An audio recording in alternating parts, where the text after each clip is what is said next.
8월 31일 최고위원회가 이렇게 열리게 돼서 굉장히 아쉽기도 하고 걱정스러운 마음입니다. 모두 발언하겠습니다. 코로나19 방역의 최일선에서 헌신하는 공공방역 의료진에게 다시 한번 머리 숙여 감사드립니다. 감염자 폭증을 우려해서 막심한 사회적 충격이 수반되는 3단계 격상 조치를 요구하는 의견이 나오고 있습니다.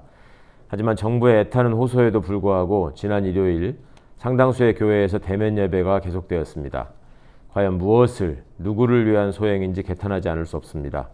극우적 망동을 거듭하던 의사협회장을 앞세운 일부 의사들은 환자의 생명을 담보로 결사항전을 선택하였다는 비판을 받고 있습니다. 하필 이 엄중한 시기에 응급치료마저 공백을 가져오는, 그래서 희생자를 낳을 수밖에 없는 행동이 과연 공동체를 지키는 최선의 방안인지 성찰해 주실 것을 간곡히 부탁드립니다. 회원들의 취약한 참여와 대표성을 확보하기에는 여러모로 미흡한 의사협회장의 선출구조가 낳은 불행한 선택입니다. 정부는 미중유의 전염병 확산 사태와 대통령의 당부에도 불구하고 일부 의사들의 독선에 따른 집단 행동이 이어질 경우 공적 기능과 책임을 집중하여 공동체의 안전을 지키기 위한 응분의 조치를 해야 할 것입니다.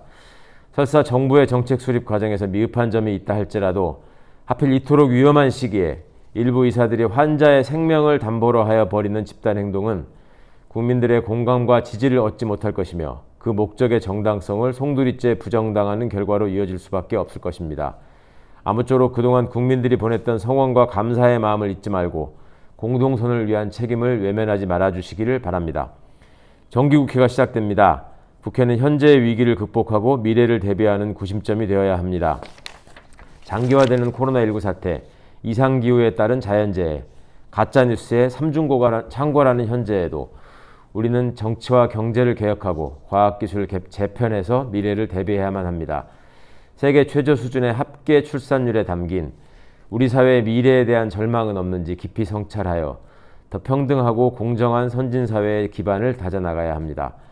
유능하고 기민한 대처와 협력으로 이후 등장할 인공지능 시대와 유전자 편집 시대라는 기술적 전환뿐만 아니라 신종감염병, 기후변화, 대량실직이라는 미래사회 3대 재난에 대비할 수 있도록 국회가 그 기틀을 마련해야 할 것입니다. 이낙연 대표님을 비롯한 더불어민주당의 새 지도부 출범을 축하드립니다.